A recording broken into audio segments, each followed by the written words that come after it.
newest Karate Kid film, Karate Kid Legends, has came out this year in 2025, and this movie, certainly not the worst in the franchise, but it is certainly not a very good film. With a runtime of 1 hour 35 minutes, and there's like 10 minutes of end credits, more like an hour 25 minutes, this movie is way too short. And the pacing is laughably bad. By that, I mean, like, there's so many transitions where you'll just go from one moment to another, and then it just is laughably bad. Like, I actually oddly, like, laughed when there was a transition, because there's a scene where it went from training to, our main Karate Kid talking to Jackie Chan, or Mr. Han, straight after training to the tournament.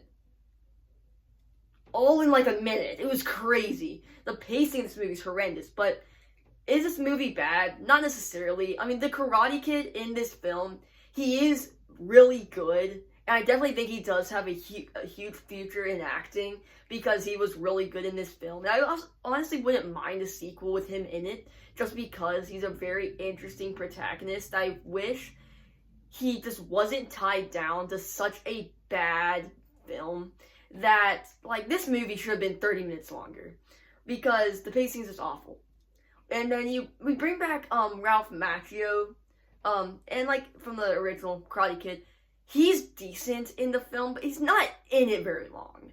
He's literally in it for, like all the scenes that you've seen of him in the trailer is the amount he's in the film, basically.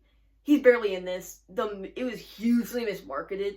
And speaking of mismarketed, there's this entire subplot that takes up probably, like, a third of the film, half or a third or whatever of the film, that is just not in any of the marketing, where he has this to train, so his girlfriend's dad is, like, kind of, like, is getting beaten up, he's getting kind of closed in on by these guys you don't really want to mess with, right?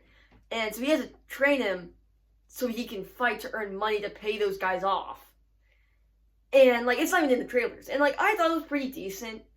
But then again, you have to think about everything else they sidetracked so they can have that subplot in there. And when you just think of it from that perspective, you're like, oh, this is not good. Clearly they were not confident enough in the subplot to where they didn't show it in any of the marketing. And yeah, just, this movie's bad. And, like, here's the thing, I gave it 3.5 stars because I thought there's a really good film inside of here that just wasn't able to really show itself because of how short the film was. But the more I'm talking about it now, the worse it is. But I really don't want you to think this is a terrible film, because it is a genuinely fun film. Like, I was in a packed theater watching this, literally.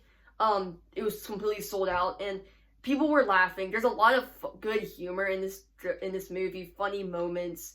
Specifically after, like, the end of the film, not the after the credits, but, like, you see the title card and then it cuts to it, where Mr. Han sends a pizza to Ralph Macchio's character, and then you also have, like, a nice, like, Cobra Kai tie-in, because you have Tyler, like, the villain from the first Karate Kid, like the kid in that one, and then you have them, like, there's, like, this fun little comedic interaction with them at Mr. Miyagi's home, which Mr. Han does visit. And I like how they are tying in the soft reboot with the original Karate Kid. Luckily, just completely ignores the next Karate Kid that came out in '94.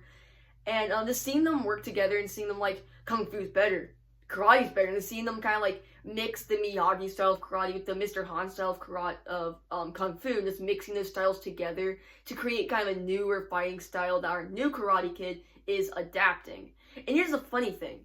It's called Karate Kid, but 90% of this film, he's talking about Kung Fu. So, like, what are we really doing here? Same thing, it was in the 2010 remake too, but I thought that one was handled really well, just what the story was trying to tell. And, okay, Jackie Chan's character, Mr. Han, he does not feel like the same character from that film. All that emotional depth is gone. And not to say that his character isn't entertaining, there's just no emotional depth there. Literally none. I feel like if this movie was this longer, if it was, like, as long as all the other ones, which are, like, 25 minutes longer than this one. All the others are at least, like, 25 minutes longer than this one. This This needed to be longer. That's all I have to say. Basically, it was okay. I put it in like 4th place in my ranking. In fact, I'm gonna do a ranking video. Literally, I'm gonna film it right after I finish filming this one. So yeah, that's all I have to say. See ya.